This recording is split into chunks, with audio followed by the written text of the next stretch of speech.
Bienvenidos a Del Sector Campo, tierrita fértil para que germine la esperanza, Alfredo, y hemos tenido esta semana la esperanza de las lluvias, por lo menos, ¿no? ¿Cómo les va a todos? Un placer, sí. ¿Todo bien, Silvito? Gracias a Dios, Alfredo, muy bien. ¿Vos? Bueno, sí, una semana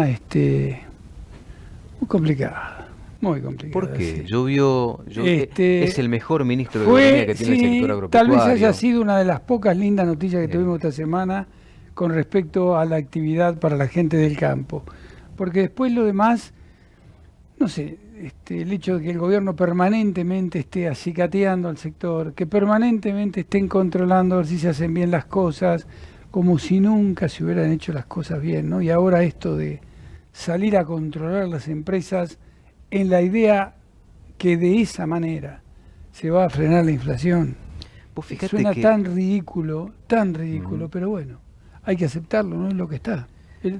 Es parte de la ideología de parte del gobierno, no de todo el gobierno. A mí me cuesta creer que el propio Culfas, ministro de Producción, donde depende directamente la Secretaría de Comercio, y el propio ministro de Economía, Guzmán, tengan la visión de controlar a las empresas en su stock y en los precios que desparraman al consumo interno justamente el tema inflacionario.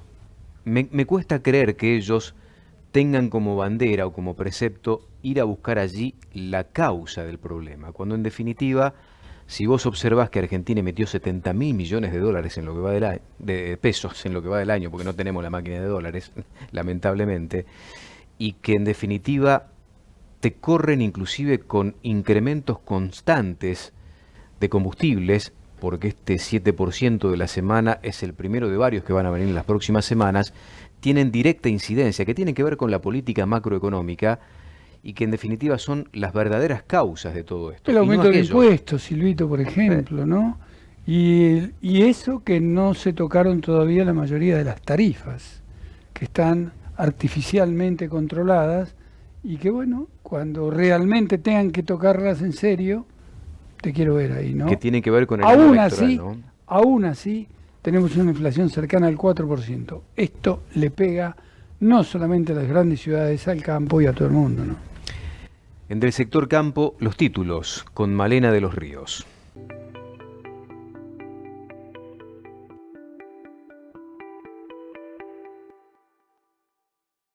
Muy buenas tardes, Alfredo y Silvio, bienvenidos. Vamos a ver un pantallazo de los principales títulos del sector agroindustrial. Y el primer título tiene que ver con los feedloteros, que anticipan un primer semestre complicado.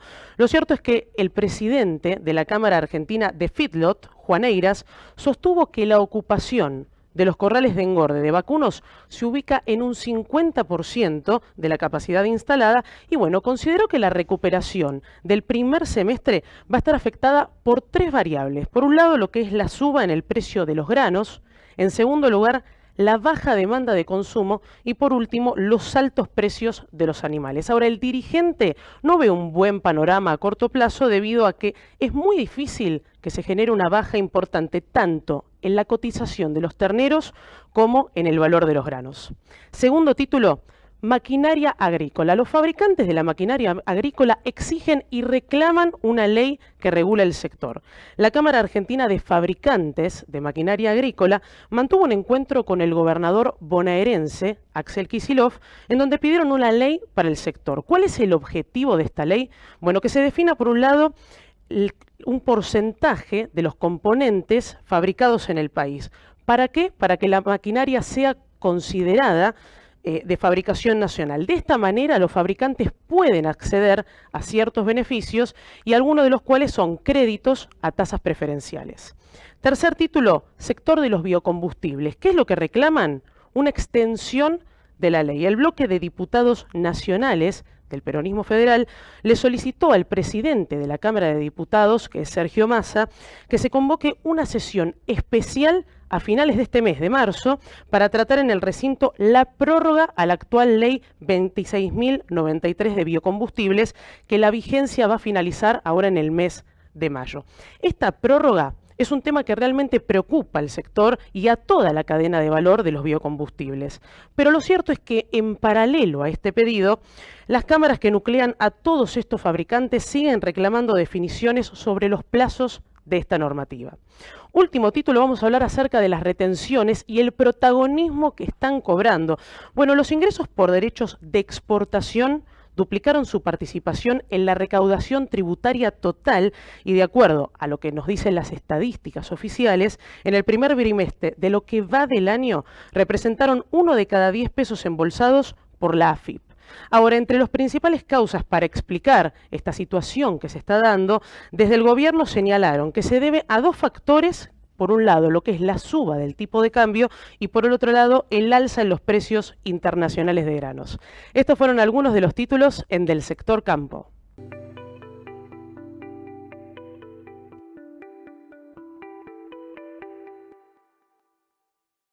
En Del Sector Campo tenemos el placer de conversar con Jeremías Battistoni de la consultora AZ Group. Y vamos a charlar, Alfredo, sobre un tema que siempre está vigente, sobre todo de cara a una nueva campaña, el tema fertilizantes, pensando ya en la próxima campaña fina. ¿Cómo estás, Jeremías? Bienvenido. ¿Cómo te va? Un placer, Jeremías. ¿Qué tal, Alfredo, Silvio? Un gusto. Gracias por la invitación y por la participación primero. No, gracias a vos por estar para charlar un ratito con nosotros de este tema esencial, como para ir tomándole la temperatura, el pulso a la campaña fina. ¿Cómo está la demanda de fertilizantes para algo tan necesario como el trigo? Me parece que para hablar de este tema tenemos que por ahí mirar la película no solamente de qué es lo que está pasando hoy puntualmente, sino retrotraernos un poquito a qué es lo que estuvo pasando durante los últimos, si se quiere, 12 meses en lo que refiere a tanto a precio como a decisiones que se han ido tomando que nos han traído al momento donde estamos hoy. Pensemos que venimos de valores de fertilizantes que en junio del año pasado alcanzaron valores mínimos en el mercado internacional y en el mercado local, fruto un poco de lo que fue la pandemia y el parate general que hubo durante todo el 2020. Estamos saliendo de ese momento de precios de fertilizantes dentro de los valores mínimos y pensemos que los granos al mismo tiempo han tenido un recorrido alcista realmente muy importante donde los fertilizantes habían ido quedando un poquito rezagados. Entonces, cuando miramos por ahí las relaciones de precio, las relaciones insumo-producto, durante lo que fue el final del 2020, hemos encontrado muy buenas oportunidades. Pensemos que llegamos a tener granos con una capacidad de compra un 30% superior cuando lo comparamos contra fertilizantes al promedio histórico de los últimos 3 años, 5 años o si tomamos incluso periodos más cortos. En este último cuatrimestre, si se quiere, todo lo que ha sido la perspectiva de una nueva campaña en el hemisferio norte, pero puntualmente en Estados Unidos, lo que ha hecho fue traccionar muy fuertemente la demanda de fertilizantes, que se puso en términos de precio a nivel internacional un poco a tiro con lo que habían sido las fuertes subas que había tenido el grano, ¿no? Entonces hoy en el mercado local, por cuestiones internacionales, vemos esta fuerte suba de fertilizantes. Jeremías, a ver, los productores en general, en el caso, por ejemplo, de la ganadería, tienen un recurso para no perder el valor de sus productos y demás, que es, bueno, comprar lo antes posible, recurrir antes que se dispare el dólar a comprar vaca, a comprar ternero, lo que sea. En el caso de la agricultura, ¿buscan cubrirse con la compra anticipada, por ejemplo, de fertilizantes? Eso por un lado. Y por otro lado, ¿con qué valor se manejan? ¿Es estos 91, 92 pesos del dólar oficial? ¿O hay otra cosita escondida detrás de todo eso? No, por ahí dividimos la pregunta en los dos puntos que tocaste. En primera medida, lo que es resguardo de valor, que yo les decía, tendríamos que retrotraernos a lo que fue también los últimos 12 meses, si se quiere. No me quería extender tanto con ese tema. Tuvimos muy buenas relaciones de canje, dijimos, tuvimos precios dentro de los valores mínimos, y hay empresas, por ahí no es la generalidad, que lograron convalidar esas buenas relaciones de canje y esos buenos precios y se posicionaron en forma anticipada. ahí tenemos varios factores por ahí que han jugado. Lo que fueron los buenos valores de los precios de los granos, los bajos valores de los fértiles, la posibilidad de financiarse en pesos a tasas que cuando lo comparamos contra el negocio terminaron siendo tasas negativas, y por otro lado, resguardo de valor, como bien vos decís. Las liquidaciones de los granos, de todas formas, por más que cotizan dólar, terminan siendo en pesos, y uno de los recursos, si se quiere, a los que acudió el productor para resguardar ese valor en dólares, entre comillas, fueron insumos, ¿no? Con lo cual hay un grupo que logró posicionarse. Cuando miramos, y el valor del dólar lo toma dólar oficial, ¿sí? Ahí por ahí siempre está si se quiere, la pregunta esa, ¿no? Si la suba de los fertilizantes viene de, bueno, me están trasladando un tipo de cambio que no es el tipo de cambio oficial. Desde lo que manejamos nosotros como datos, le podríamos decir en principio que no tiene una relación con el tipo de cambio, sino con una cuestión coyuntural y de precios internacionales. Sabemos que la mayor proporción de los fertilizantes provienen de la importación, con lo cual ese valor de reposición que van teniendo los vendedores es cada vez más alto, y por eso se generan esas distorsiones. Sí, desde el lado del tipo de cambio, por ahí lo que pudo haber en algún momento fue un ruido de qué tanto acceso tenían esos importadores a el tipo de cambio justamente para lograr esas importaciones. ¿Y cómo están las ventas con respecto a otras campañas? Mira, en general cuando hablamos con los proveedores, nos dicen que es una campaña que viene adelantada en todos los rubros, ¿no? Cuando miramos agroquímicos nos hablan de por ahí un último cuatrimestre del 2020 que tuvo un aceleramiento, bien digo, en las ventas, en definitiva, y en fertilizantes por ahí también vemos lo mismo. No es masivo, si se quiere, no es que ya el productor ha comprado todo lo que necesita para la próxima campaña, pero respecto a campañas anteriores venimos bastante, si se quiere, bastante adelantados para esta fecha. Puntualmente y coyunturalmente, ¿qué nos ocurre ahora? Que las empresas empiezan a definir las compras para la campaña fina justamente con precios, como les decía, dentro de los máximos y sobre todo con un recorrido alcista muy grande en los últimos 4 meses. Entonces, hoy el mercado está bastante quieto, un poco esperando, por un lado, a que se corte este rally alcista en los precios, ¿no? Y por el otro lado, tampoco las empresas oferentes pueden sostener mucho las ofertas que van haciendo, justamente por esto, porque el precio de reposición es cada vez más alto. Muchas gracias, Jeremías.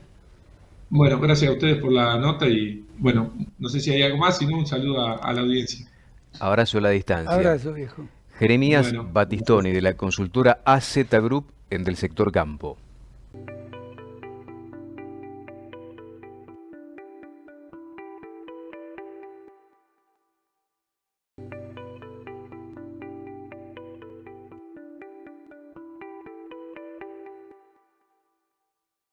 Para que haya pan y alimentos en las góndolas, los granos tienen que pasar por las plantas de acopio.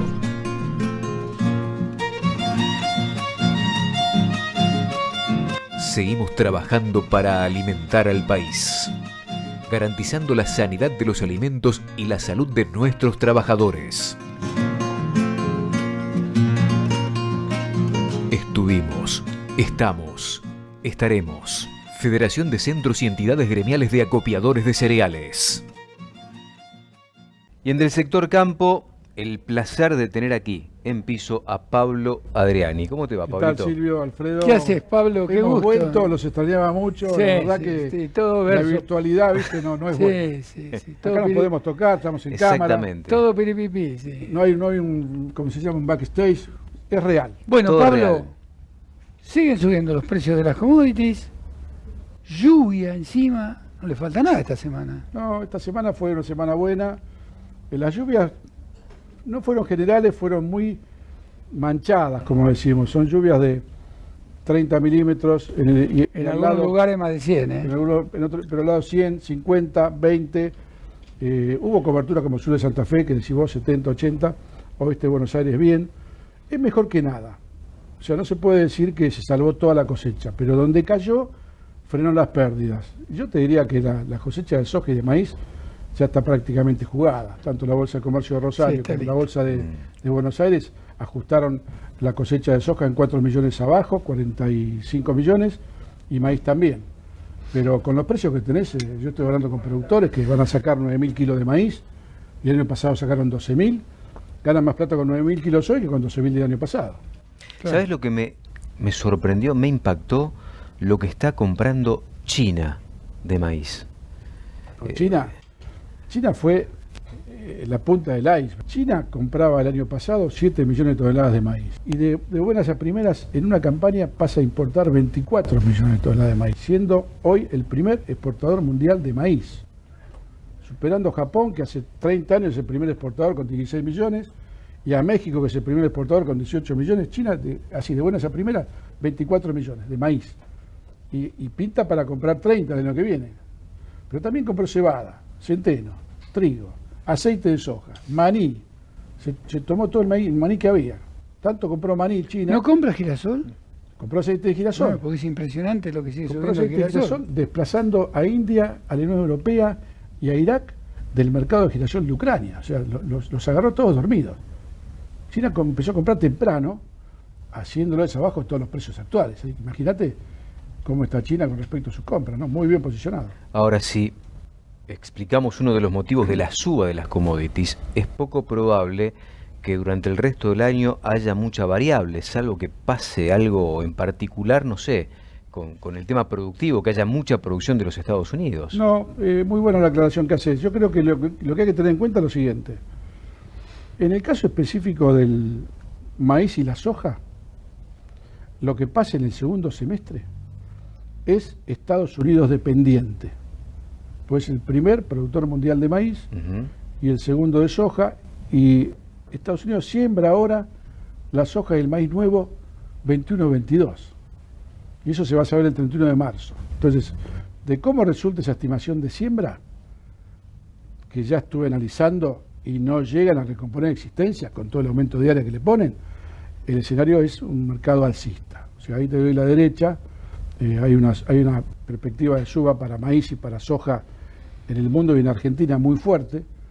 El trigo está dependiendo de los molinos en Argentina, va a tener una estabilidad razonable, y el girasol es el principal agujero negro, que hoy el productor recibe $500 por tonelada, en algunos casos 540, y en septiembre entra el Mar Negro con una oferta de girasol que ya Rusia y Ucrania están calentando motores con un aumento de superficie que van a ser récord. Entonces, atención con el girasol, que es el único que puede pegar la vuelta en el lapso de 3-4 meses. El resto de los commodities, mirarlo tranquilo, sin apurarse a vender, porque todavía falta mucho camino por recorrer en la cosecha americana. La producción argentina, ¿quién se jorobó más con este tema de la seca, la soja o el maíz? Los dos por igual, porque los dos perdieron. Lo que pasa que en el caso de la soja, el dato de color es que fue muy afectada la soja de segunda. Sí. Y no fue afectado el maíz de segunda. Que no pasó eso el año pasado. Exacto, y no fue afectado el maíz tardío de segunda. Entonces el productor se va a replantear este año si le conviene seguir apostando a la soja de segunda, aunque parezca mentira, tiene más riesgo de seca que el maíz, porque el maíz, al sembrarlo tardío, le escapa la seca a la ventana de enero. Entonces tenés rendimiento de 9, 8, 10.000 kilos en un maíz de segunda, que es mucho más barato que el maíz de primera, ¿no? Gracias, Pablo, muy gentil por haber venido. Nos vemos la próxima semana. Pablo Adrianian, del sector campo.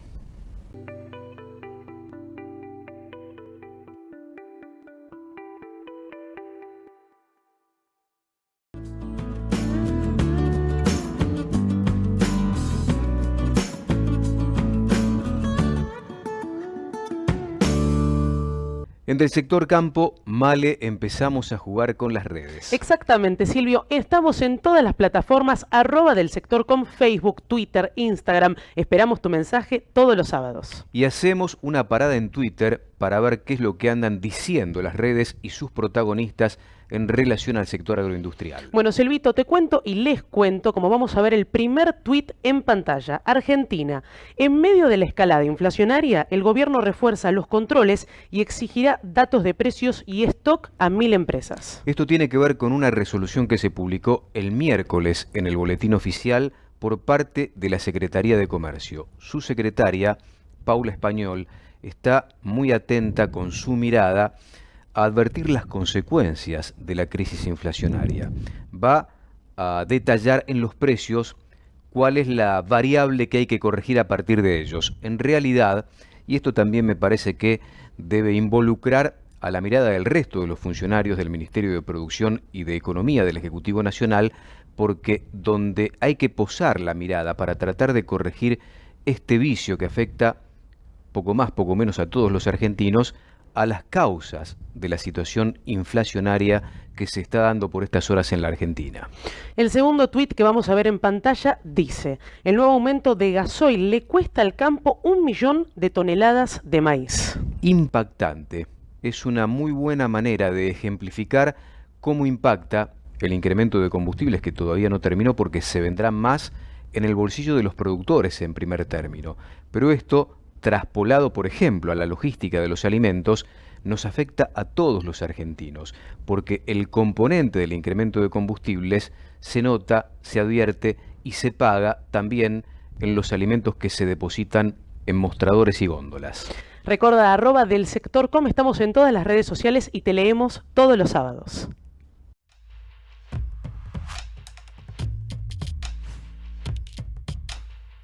En Del Sector Campo, Alfredo, recibimos a un querido amigo, el ingeniero Miguel Schiariti. Que nos va a venir a contar cómo se... Hola, Miguelito. ¿Qué tal? Gracias ¿Cómo por les va? estar. No, un gusto. Nos ha venido a contar cómo se hace para ganar mucha plata con la vaca. Bueno, dale que te lo cuento. Vos sabés que estaba leyendo el último informe de CICRA. Que vamos a decir que SICRA es parte de todo lo que tiene que ver con la industria frigorífica, ¿no? Muy importante esto aclararlo para los amigos que no conocen a Miguel. Y para los amigos que no conocen, CICRA elabora mensualmente un informe muy puntilloso de toda la actividad pecuaria de la Argentina. No sé si me sorprendió, pero uno mira el dato de consumo y dice, epa, acá hay una noticia. 49 kilos per cápita, es una noticia. Es una noticia y va a seguir siendo noticia, yo creo que por los próximos 10 años. ¿No te asusta? No, para nada. Me parece que la Argentina está entrando en un consumo racional y pareciéndose al consumo internacional, con esa tendencia. Y cuando digo un consumo racional, digo el valor de los productos y el consumo de los productos tiene que estar en relación directa con el costo de producirlos y con el tiempo que se tarda en producirlos. Si vos analizás que hoy un pollo se produce en 44 días y con 1,6 kg, 1,7 kg de alimentos es 1 kilo de pollo, 44 días, un alimento de 1,6 kg, 1 kilo de pollo. Si tomás un cerdo que lleva entre 80 y 90 días producirlo y necesita 2,8 kg por cada kilo de carne, los precios deben ser de esta manera. Contra un vacuno, que si lo tomás desde el momento en que servís la vaca, tenés 18 meses de producción más 9 de preñez, ¿sí? Es decir, 27 meses. Y para alimentarlo necesitas, si lo alimentás con cereal, todo con cereal, con grano, en el feedlot, necesitas 7 kilos de alimento y 18 meses. Entonces los precios tienen que ser acorde con esto y el consumo tiene que ser inversamente proporcional al tiempo y al costo de producirlo. Esto es absolutamente así. Si vos tomás países de la Unión Europea, vos ves que el consumo de carne vacuna es de 20 kilos y la carne es cara en Europa y se come en una salida de fiesta, prácticamente no se come en el hogar. Perdón, dijiste la carne es cara en Europa, porque acá en algún momento alguien comparó lo que se paga en la Argentina con lo que se paga en Alemania. Pero esa un numerito para la tribuna. Esa comparación yo no la tomo en cuenta porque es una manera de provocar al sector para que salga a contestar de esto en lugar de hablar de las cosas que realmente le preocupan a la gente, como la vacuna, como la inflación, como la corrupción. Es la manera de que el periodismo y todos nosotros salgamos a responder, ese señor presidente está equivocado, está mal asesorado, y en realidad no es ninguna de las dos cosas. La pregunta es, ¿no se consume más en la Argentina porque se exporta más y por lo tanto se va la carne que podría quedarse en el plato de los argentinos? No, los argentinos, la Argentina produce tres tipos de productos. Uno para la Unión Europea, que es un animal pesado, que tiene mucho más que tiene casi 2 años y medio en el campo, tiene menos de 30 meses, pero está ahí en ese límite, es un animal pesado de 550 kilos, que tiene un valor particular y que se destina a mercados de alto poder adquisitivo. Tenemos un producto que es el que consumimos nosotros, que es un animal liviano, un novillito, sí, novillito, hoy es novillito, todo es novillito. Novillito vaquillona, claro. Exacto, sí. entre 300 400 kilos es lo que prefiere el consumidor Sí. argentino y se produce exclusivamente para ellos. Y después tenemos lo que se le vende a China, que es carne para lo que nosotros llamamos carne para industria. Vaca conserva, vaca descarte, es esto lo que estamos, es decir, son productos distintos que no compiten entre sí. Cada uno tiene su mercado. La carne que va a China es para hacer, a ver, recordémosle al plato del consumidor local. Claro, recordémosle a la gente, los chinos comen con palito. Es decir, los chicos no pueden comer un bife de chorizo con 2 palitos. Todo guisado ultra cocinado. Claro, se corta en pedacitos chiquitos y va en esos wok y se cocina durante mucho tiempo. Sí. Después se le ponen fideos, verduras, lo que sea, pero entonces esa es la proteína que están consumiendo las clases agrarias que se incorporaron al sector industrial, a las ciudades de China. Esto es. Y es un producto que no es el producto que en la Argentina se consume, para nada. En un barrio de emergencia tenés sobre un mostrador lomo, asado, milanesas, la gente lo consume. ¿Qué es lo que más consume? La gente, a ver, en la carnicería que recibe la media res se vende toda. Nunca queda un pedazo sin vender. Lo que hace el carnicero es, en función de su demanda, pone los precios. Si está en un barrio de bajos recursos, le pone precios más altos a los cortes del delantero de los que tiene ese mismo corte de ese mismo animal en el barrio norte, donde lo tiene que poner más barato para venderlo o para hacerlo picada. En tanto que los cortes de alto valor, los del cuarto trasero, son más baratos en esos barrios que en el barrio norte, donde se cotiza más caro porque la demanda es mayor. Miguel Schiaritti, del sector campo. Hacemos una pausa, seguimos conversando con el presidente de SICRA. Ya volvemos.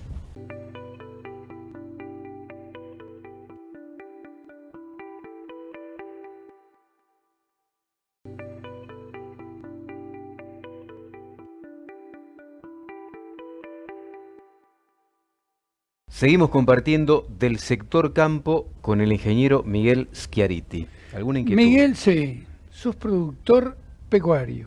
No sé si sos agropecuario, pero pecuario seguro. Si vos tuvieras que elegir alguna de todas las variables que espera el productor que funcionen como para que a vos te vaya medianamente bien, ¿con cuál te quedas? ¿El tiempo, el valor de la hacienda, el negocio en general, el dólar?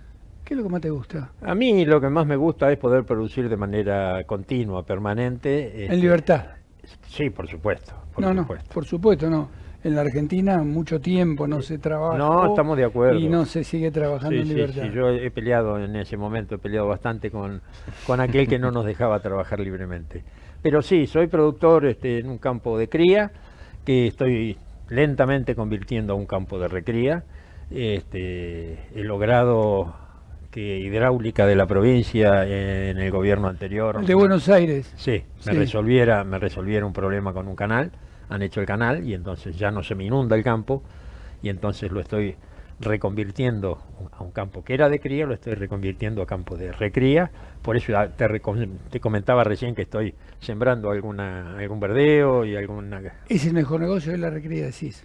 Hoy es un muy buen negocio la recría, sobre todo Bueno, con... perdón, no te fue tan mal como criador el año pasado. No, no me fue mal para nada. ¿Le pediste unos mangos? No, perdón, No, se me no, escapó. no me fue mal, no me fue mal. Si no te prestamos un pañuelo. Mira, tan no me fue mal que la cría del año pasado la tengo ahora Claro. ingresando al corral. Es decir, ingresando con 270 kilos al corral. Le puse 100 y 100 pico de kilos, sí. 100 kilos baratos, 100 kilos de campo, que es la única manera que creo que se puede producir. Muchos te deben estar envidiando por lo que de- estás diciendo, ¿no? de manera Que rentable. llovió bien, evidentemente. Sí, exactamente.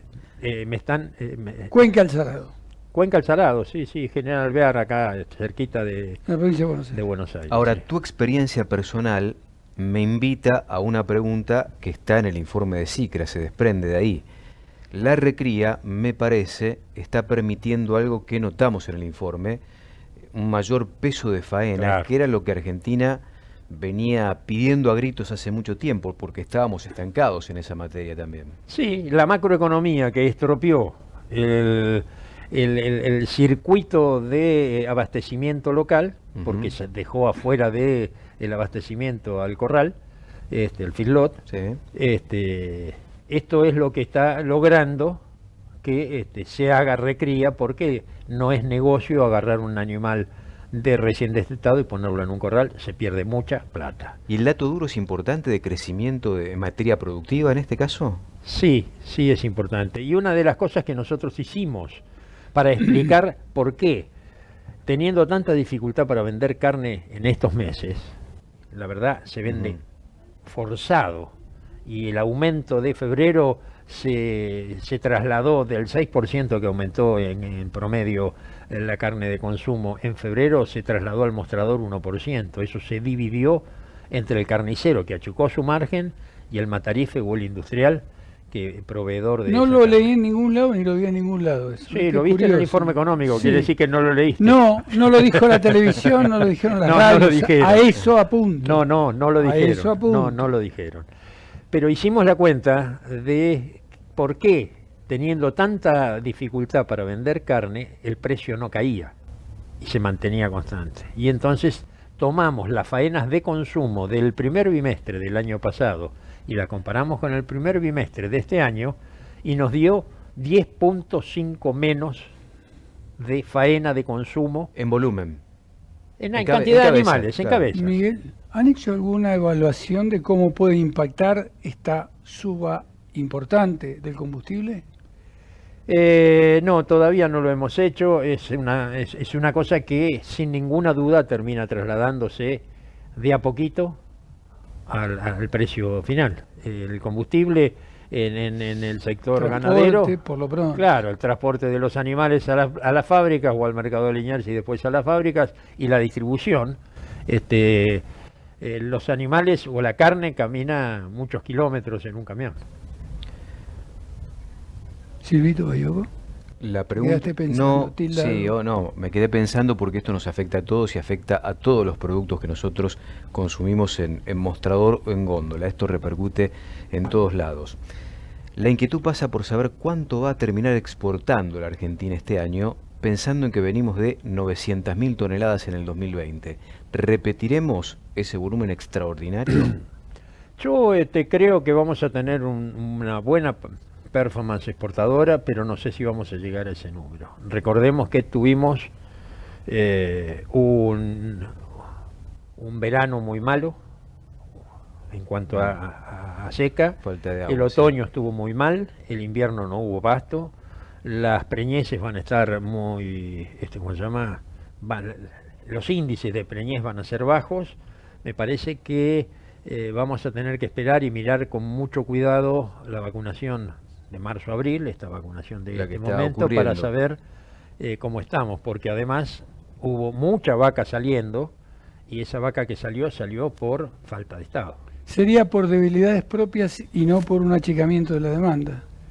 En este caso sería problemas climáticos. Está bien, pero es más un problema nuestro que un problema del tema exportaciones o Exactamente. demanda. China va a seguir demandando de manera... Esperemos que sí.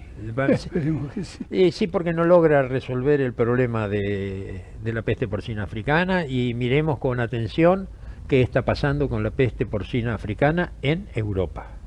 Un placer como siempre. Gracias a ustedes. Un gusto. Miguel Schiariti, presidente de SICRA en del sector campo.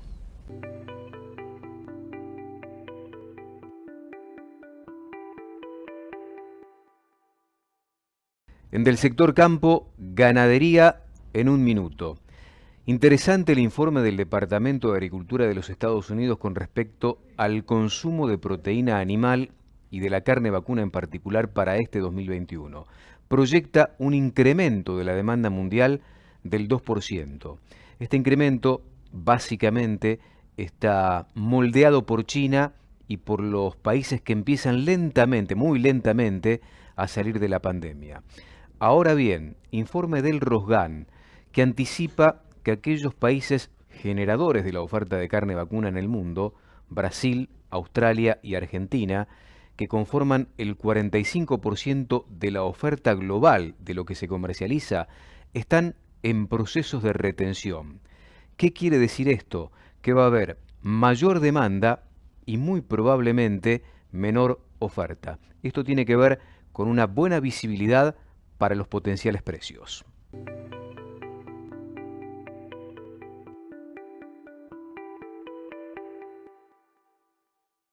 Resolución del SENASA, importante, vale, no se pueden vender productos veterinarios a través de Internet. A continuación, en Del Sector Campo presentamos a Antonio Monteagudo.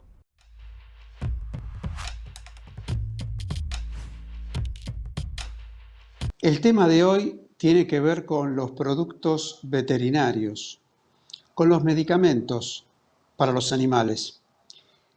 Hace poco tuvimos ocasión de dialogar con especialistas de la actividad privada que nos marcaban precisamente este problema, este inconveniente que se había generado a través de las redes sociales, a través de la vía virtual, de los servicios de Internet y de la venta a través de estos mecanismos. Consultamos a la autoridad competente, al SENASA. En este caso, obtuvimos una nota en exclusiva con Federico Luna, que es director de productos veterinarios del Servicio Nacional de Calidad y Sanidad Agroalimentaria, el SENASA. Y perfectamente nos aclaró el tema. Está prohibida la venta, en este caso virtual, por vía de Internet, Facebook, por ejemplo, de productos veterinarios que se expenden bajo receta. Es decir, la única excepción son los de venta libre. Nos aclaraba en este caso Federico Luna que se tuvieron que realizar procedimientos y fueron más de 13.000, nos llamó la atención el número, porque eran irregulares y en muchos casos se trataba de productos de venta clandestina, de productos cuyo origen evidentemente no respondían a normas seguras e inocuas. Esto tiene que ver con los protocolos que se aplicaron.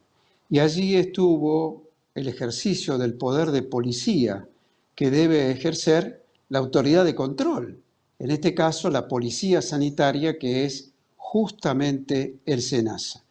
Una buena medida, una decisión que tiene que ver con la regularidad.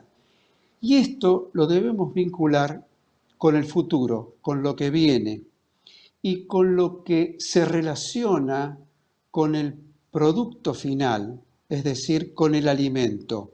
Y esto tiene connotación directa con el consumidor, en el orden nacional e internacional. Y de cara al porvenir, tenemos un anticipo. En enero de 2022 se instrumentará un artículo en la legislación internacional, lleva el número 118 y tiene que ver con los antimicrobianos, es decir, la resistencia antimicrobiana a los antibióticos. va a haber regulaciones estrictas en el marco internacional. Y esto va a tener que ser cumplido por todos los países que exportan alimentos. Tal el caso de la Argentina. Hacia un único estándar, hacia eso nos encaminamos. Y en esta que fue primicia para nosotros, y lo transmitimos también a través de nuestra comunicación en este espacio del sector campo, queremos remarcar la tarea que desarrollan los científicos, los investigadores, los técnicos y en este caso los médicos veterinarios. Es importante en la búsqueda de una buena salud animal, pero sobre todo de una segura salud pública.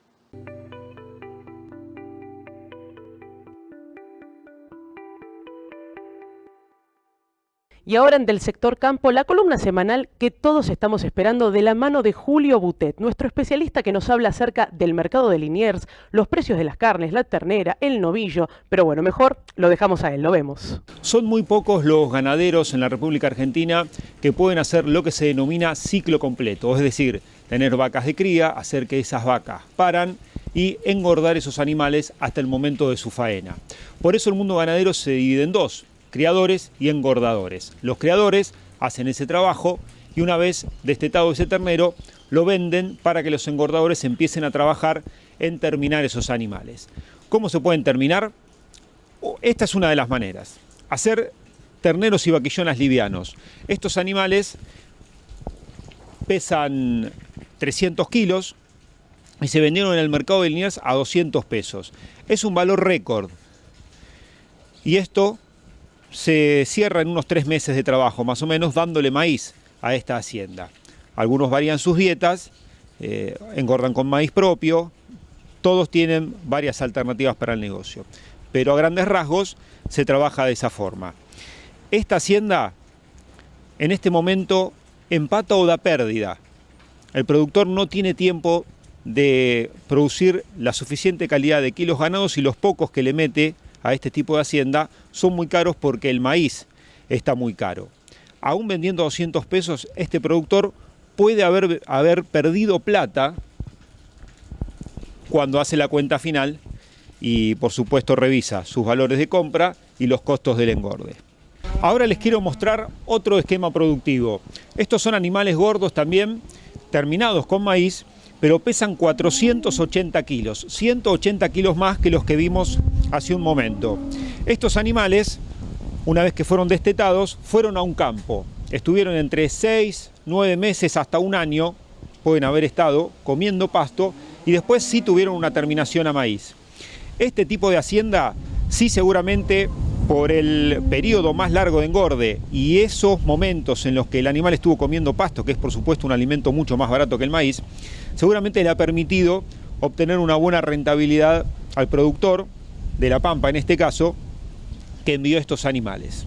Esta diferencia en el trabajo de los engordadores, que permite por un lado sacar animales livianos de 300 kilos o por otro, según las posibilidades de cada uno, llegar a novillos de 480 kilos, es otro factor que hoy está jugando fuerte en la oferta de la hacienda gorda y está generando que los valores, además de la devaluación del peso argentino, para la carne sean más elevados. ¿Por qué? Porque ese novillito liviano, que decíamos de 300 kilos, muy costoso para engordar, se está dejando de hacer y se está yendo a animales más pesados, de 380, 400 o hasta 480 kilos. Y ese bache en la oferta de ir de un animal más liviano a uno más pesado, lo estamos viviendo en este momento. Por eso falta hacienda gorda y es este otro de los factores que está empujando los precios del mercado de Liniers a valores récord como 200 pesos por terneros o vaquillonas livianos de feedlot de especiales de 300 kilos.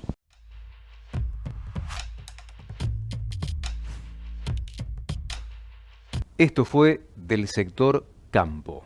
Un placer, Silvito, haber compartido nuevamente contigo y ni les cuento lo que significa para nosotros que ustedes estén ahí aguantando los trapos, dicen, ¿no? Los chicos la tribuna. en la tribuna. Una maravilla, una maravilla. Gracias por estar, ¿eh? Buen fin de semana.